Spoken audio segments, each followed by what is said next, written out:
est fermé. David n'est pas encore venu. Par contre, vous allez voir les images.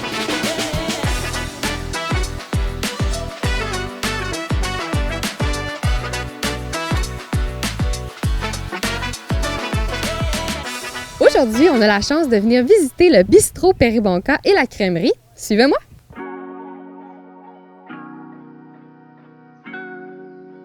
On a beaucoup de chance aujourd'hui parce que le bistrot est fermé. Il ouvre vendredi le 27 juin, mais David est venu nous débarrer la porte afin qu'on puisse voir qu'est-ce qui se passe à l'intérieur.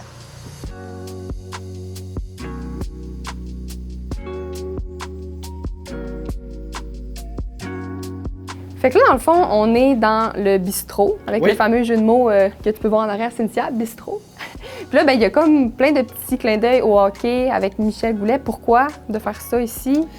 Bien, dans le fond, ce qu'on s'est rendu compte, c'est qu'à la suite de la nomination de la caserne de pompiers, on avait des tableaux d'affichage sur la vie de Michel qui avait été remisés. Puis, j'ai décidé de un peu décorer le bistrot pour faire un point central, un petit peu comme une cage au sport ou de même, à l'honneur de Michel. Quand on rentre ici, ce qu'on voulait, c'était qu'il y ait un peu 3-4 thématiques. Donc, du côté droit, dans le fond, c'est plus l'aspect bistrot, bar. Au niveau central, c'est le comptoir, un petit peu sandwicherie, salade, tout ça. Parce qu'à l'arrière, on a la véloroute des Bleuets qui passe juste ici. Donc, ça devient un arrêt incontournable.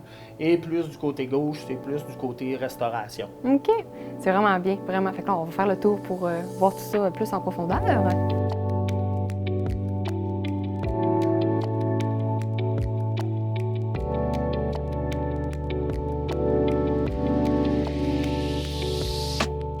Il y a l'entreprise 3F en plus, que vous connaissez peut-être, qui administre le bistrot. Donc, c'est vraiment intéressant, puis c'est une belle place avec la vue sur le lac Saint-Jean. Merci beaucoup d'avoir visité tout ça avec nous, le bistrot, de nous avoir parlé un petit peu plus en profondeur de Péribonka. C'était vraiment intéressant. Bien, grand plaisir. Merci à vous autres. Puis, on invite tout le monde à venir nous voir cet été, puis de profiter de nos installations. On est super recevants.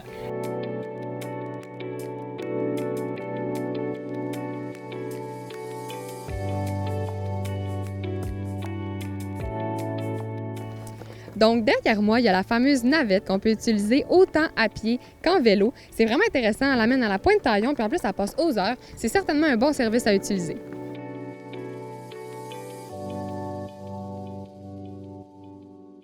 Donc là, on arrive à la crèmerie Perry. J'ai hâte d'aller manger une crémole quand même. Tellement beau, c'est fou, avec les beaux bancs d'église. Tout est le côté historique dans Péribonka, c'est ça qui est cool. Il y a plein d'histoires partout.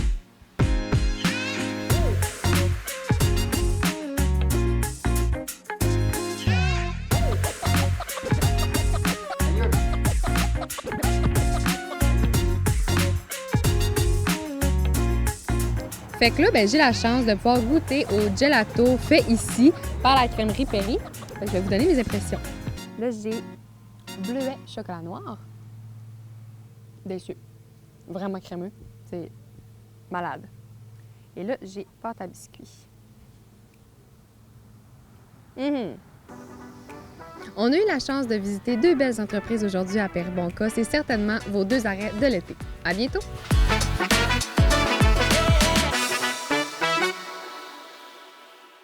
Bon, reprise du musée. Ouais.